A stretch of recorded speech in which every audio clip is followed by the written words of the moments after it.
treba povedať, že iné favoritky v šprinte vo štvrtok zlyhali, či už to bola Reuselandová, Eghofová, domáce reprezentantky, ktoré skončili 6., respektíve 7. Dorotea Vírerová dnes štartuje s číslom 11 a so stratou 54 sekúnd. Švédka Hanna Öbergová, strata 1 minúta 17 sekúnd. Laura Dahlmeierová z Nemecka, 1,5 minútová strata. Začali sa stíhacie preteky žien na Holmenkollene v Osle. Anastázia Kuzminová je už na trati, jej predposledné individuálne preteky v biatlonovej kariére.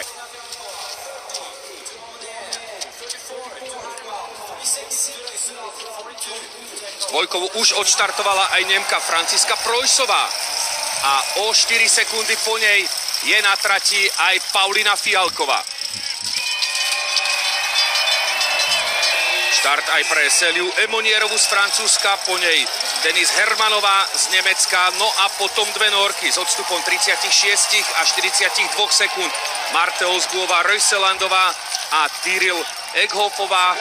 Tu je Dorotea Vírerová, ktorá momentálne v hodnotení stíhačky je na druhom mieste za Lizou Vitociovou o 3 body, ale keďže Vitociová dnes neštartuje, tak je tu veľká šanca pre Doroteu Vírerovú získať malý globus za prvenstvo v tejto disciplíne. Ešte by jej ho mohla vyfúknuť Marte Ozguová, Reuselandová či Kajsa Mäkäräinenová, ale to už je naozaj len veľká sezóny. Vtedy mala v úvodzovkách len 3 chyby. Ak si zoberieme ale svetový šampionát v Östersunde, tak po zlate v šprinte išla z najlepšej pozície do stíhačky, lenže spackala si pozíciu, pretože mala celkovo až 7 nepresných výstrelov, čo ju odsunulo aj tak na výbornú 6. pozíciu. Takže sledujme prvú streleckú položku v pretekoch pre Anastáziu Kuzminovú. Všetko to sleduje aj Tomáš Kos, jej strelecký tréner.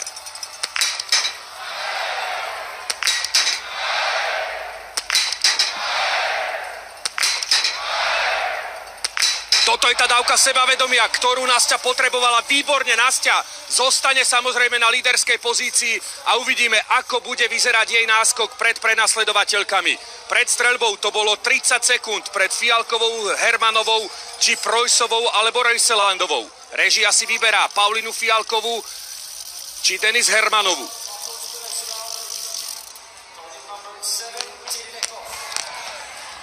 A už je tam prvá chybíka pre Paulínu. Zatiaľ čo jej veľké rivalky strieľajú presne. Pomýlila sa už aj Eghofová, Reuselandová s čistou streľbou. Tak teraz sme troška popletení z toho, čo nám režia ponúka, ale sú to 2 trestné okruhy pre Paulinu Fialkovú, hoci tam jej meno svieti dvakrát, ale pravdivý je ten údaj, že Paulina sa na streľnici dvakrát pomýlila.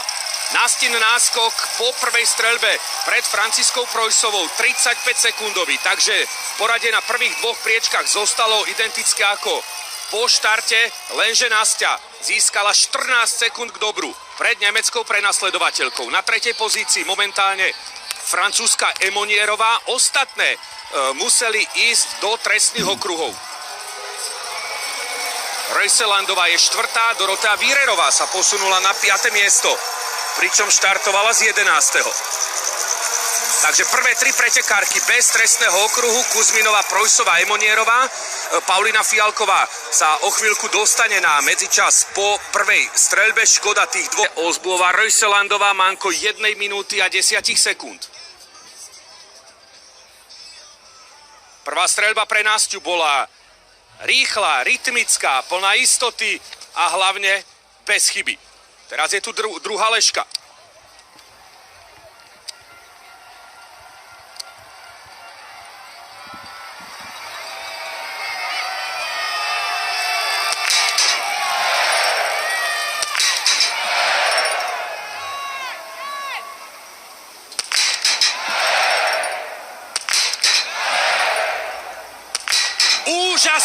Úžasné, Nasťa, výborne, 10 trafených terčíkov v ľahu. Hoci tam bolo malé zaváhanie pred tretím výstrelom, Nastia sa nánovo skoncentrovala a jej náskok bude...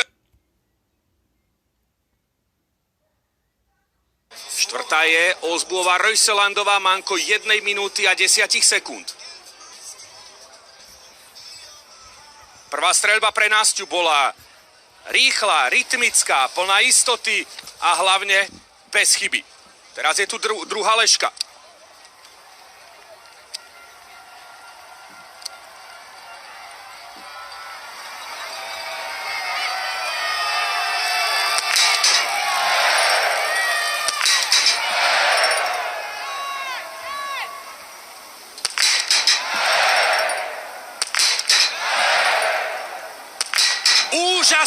Úžasné, Nastia, výborne, 10 trafených terčíkov v ľahu. Hoci tam bolo malé zaváhanie pred tretím výstrelom, Nastia sa nánovo skoncentrovala a jej náskok bude...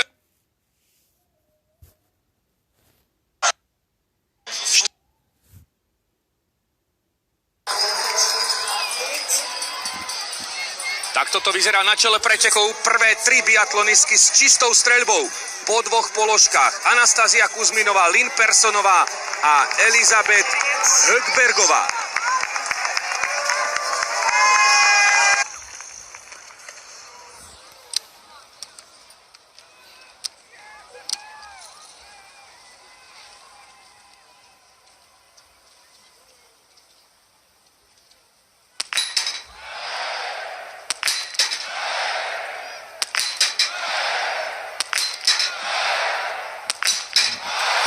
To je neuveriteľné, čo dnes Nastia predvádza. Tomáš Kos tomu ako keby ani nemohol uveriť. A že by sa dnes rodilo splnenie ďalšieho veľkého sna, ktorý si Nastia dala vo svojej kariére, aby trafila v jedných pretekoch všetkých 20 terčíkov. 15 už osle zostrelila a ide si po fenomenálne víťazstvo. Úžasná, skvostná, nenapodobiteľná Nastia ukazuje svoju dominanciu v dnešných pretekoch. Pozrite sa, aký obrovský má náskok. Teraz len prichádza štvorica prenasledovateľiek na strelnicu.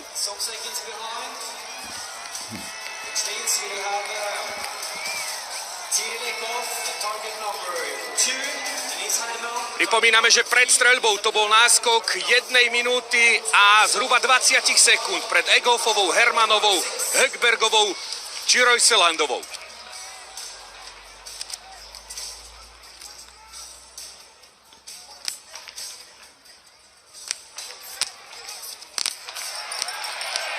Kto sa zaradí za Nastiu na druhé miesto po tretej streľbe?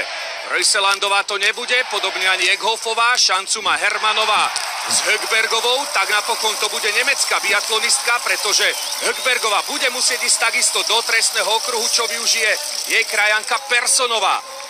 A dopredu sa môže predrať aj Hanna Öbergová, ďalšia Švédka pre Doroteu Vírerovú, ďalší trestný okruh. Takže Kuzminová o minútu a 22 sekúnd pred Denis Hermanovou a o minútu a 27 sekúnd pred Personovou.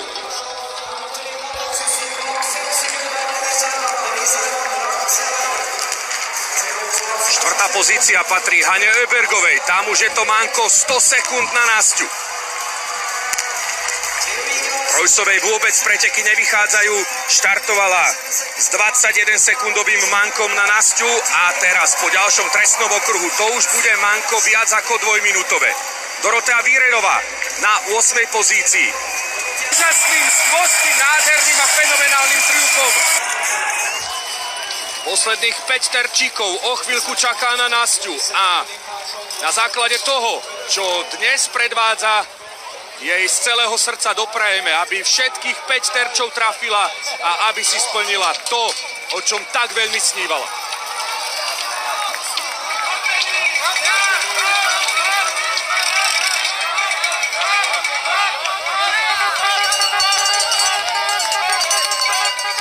Znova je ten náskok Nasti pred Hermanovou viac ako 80 sekundový. Posledných 5 terčov pre Nastiu. Nastia, ukáž, čo dokážeš, čoho si schopná. Aspoň si ten sen.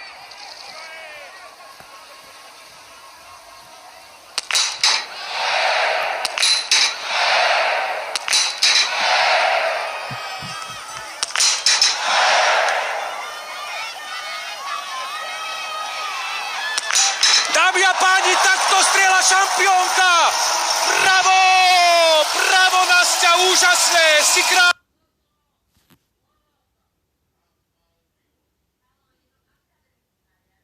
Fenomenálnym triumfom v norskom Osle. Nastia to zvládla, áno, je to pravda. Nastia sa dočkala. Všetky sny sú v tejto chvíli splnené. Olympijská šampiónka, svetová šampiónka a žena, ktorá v jedných pretekoch dala dole všetkých 20 terčov. Tak to je neuveriteľné. Nádherný deň v Osle na Holmenkollene pre Anastáziu Kuzminovú, ktorá dnes roztrhala konkurenciu na Frankfurte. A kto bude na druhom či treťom mieste, je v tejto chvíli pre nás absolútne nepodstatné, pretože si vychutnáme záver pretekov Anastázie Kuzminovej, ktorá dnes predviedla životný výkon.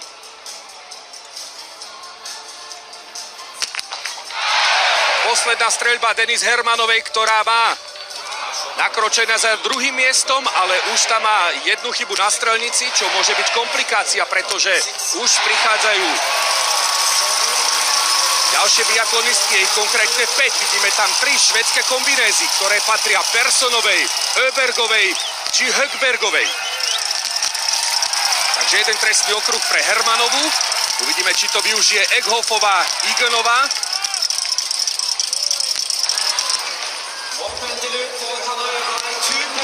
Pre Perssonovú jeden trestný okruh, no ale poďme rýchlo do Osla, pretože máme pripravený naživo rozhovor s Danielom Kuzminom.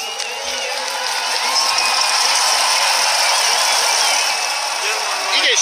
Daniel Kuzmin, veľké emócie po streľbe. Prvý raz v kariére, štvorpoložková streľba, čistá. Aké sú to pocity? To je neuveriteľné. Čo dneska spravila, to je neuveriteľné. Na záver svojej kariéry spraviť 4-0. To je super. Tie podmienky na strelnici, aké boli? Boli ideálne, ale mne sa zdalo, že taký zákerný vetrík. Tak bol vietor doprava, daľava trošku, ale dneska zvládla to na 100% všetko, aj bieh, aj streľbu. To je ako životný dneska, jeden z tých životných pretekov. Pamätáme si určite na Pyeongchang, kde takisto to bol famózny výkon, takisto náskok, ale tá posledná streľa nevyšla. Nastia je silnejšia, ako bola pred rokom? Podľa mňa mentálne silnejšia, ako bola pred rokom, jasné. Tak to si zrejme môže perfektne užiť ten zajtrajšok a rozlúčku s individuálnou kariérou. Áno, jasné, že zajtra len proste ukázať zase svoje, čo je ja. Ďakujeme za rozhovor. Tak úprimné slova Daniela Kuzmina, ktorý ani nevedel nájsť to správne oslovenie alebo opísanie toho, čo sa vlastne udialo. Manželka a zverenkyňa ho neuveriteľne potešila tým, čo dnes predviedla na strelnici. Takto vyzerá radosť Nasti a pád obrovského balvana zo srdca. Ona vedela, že ona môže spraviť na poslednej streľbe aj 2 chyby, že by to jednoducho ustála v tej dnešnej situácii, ale povedala si, že ja to dám a dala to. Ako absolútna dominátorka. Pozrite sa, ako sa už dostáva pred jednotlivé pretekárky na 2-kilometrovom okruhu. S číslom 48 je pred ňou Jana Bondarová z Ukrajiny. Paulina Fialková aj na 4. streleckej položke urobila opäť 2 chyby, takže celkovo 8 trestných okruhov pre Paulínu, ktorá štartuje prvýkrát v stíhačke od 26.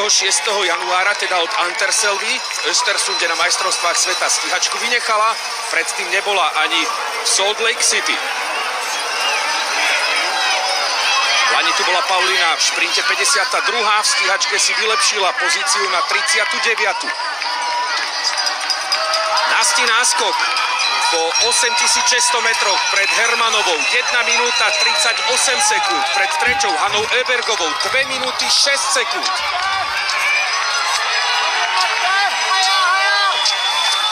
Bude to ešte možno bitka o tretie miesto medzi Röiselandovou a Öbergovou. Röiselandová zo 4. pozície stráca na Švédku 10 sekúnd.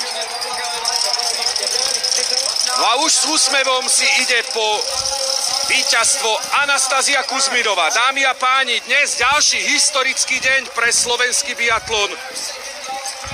Pre Nasťu celkovo 18. víťazstvo v kariére a 14. vo svetovom pohári.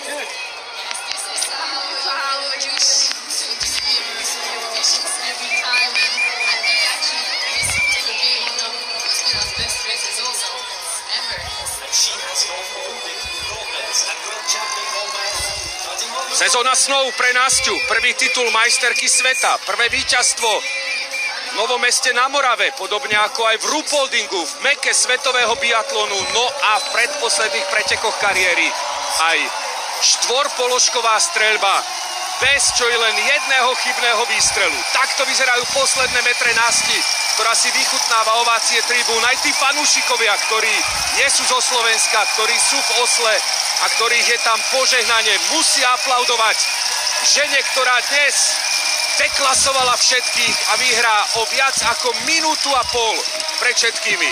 Nasťa, ďalšie obrovské ďakujeme.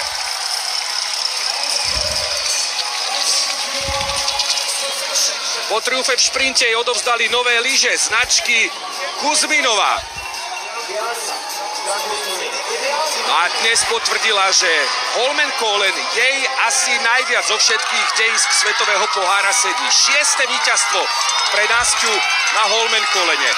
V rokoch 2011 a 2014 triumfy v stíhačke, rok 2014 víťazstvo aj v pretekoch s hromadným štartom. No a v lani aj teraz v šprinte, pričom tento rok je tu aj dnešné víťazstvo v stíhacích pretekoch.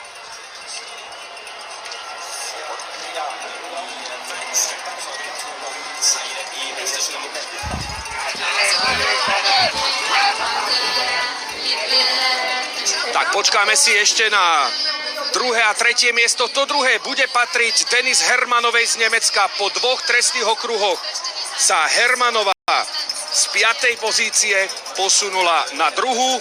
Na štarte strácala na Nasťu 34 sekúnd. Teraz to bude manko okolo minúty a pol pre Denis Hermanovú. Vôbec prvé, druhé miesto pre Hermanovú v kariére. 4-krát už ovládla biatlonové preteky, 3-krát vo svetovom pohári, raz pred pár dňami v Östersunde na majstrovstvách sveta, takže novum aj pre Denis Hermanovú. Druhé miesto v biatlonových pretekoch, jej manko na Nasťu v cieli napokon 102 sekundové. No uvidíme, či to bude ešte bitka o tretie miesto, ale zrejme nie, pretože Hanna Ebergová si ustrážila chrbát a pozíciu Marte Olsbuovej Röjselandovej, takže tretie miesto pre Hannu Ebergovú a musíme povedať, že je to skokanka týchto pretekov, pretože štartovala až zo 17. miesta s mankom 1 minúty a 17 sekúnd na Nasťu a prišla si po tretiu pozíciu. Boj o štvrté miesto vyhrala Röjselandová pred Personovou. Zatiaľ, čo budú prichádzať ostatné biatlonistky do cieľa, poďme do Norska, pretože je tam pravený rozhovor s Tomášom Kosom.